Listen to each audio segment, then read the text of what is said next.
નર્મદા લાઈવમાં તમારું સ્વાગત છે। ડેડિયાપાડાના ધારાસભ્ય ચેતર વસાવા સામે દાખલ થયેલા ગુનાઓના કારણે તેઓ છેલ્લા 1 માસ કરતા વધુ સમયથી ભૂગર્ભમાં ઉતરી ગયા હતા। જ્યારે ગઈકાલથી જે માહિતી લીક થઈ હતી કે તેઓ પોતે ડેડિયાપાડા પોલીસ સમક્ષ હાજર થવાના છે, સમર્પણ કરવાના છે, ત્યારે એ અનુસંધાને આજે સવારથી જ પોલીસ દ્વારા ભારે બંદોબસ્ત ડેડિયાપાડામાં ગોઠવી દેવામાં આવ્યો હતો અને તેઓના સમર્થકો પણ તેઓના કાર્યાલય ખાતે ખૂબ મોટી સંખ્યામાં ભેગા થઈ ગયા હતા। રાજ્ય કક્ષાના આમ આદમી પાર્ટીના નેતાઓ યુવરાજસિંહ જાડેજા, ગોપાલ ઇટાલિયા સહિત અન્ય આદિવાસી અગ્રણી નેતાઓ પણ ત્યાં ઉમટી પડ્યા હતા। જ્યારે સવારથી જ હાઈ વોલ્ટેજ ડ્રામા સર્જાયો હતો।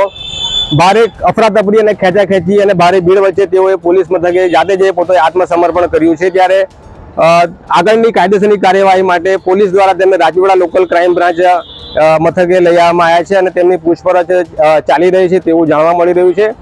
આગળના તમામ અપડેટ માટે નર્મદા લાઈવ સાથે જોડાયેલા રહો। લાઈક કરો, શેર કરો અને સબસ્ક્રાઇબ કરો।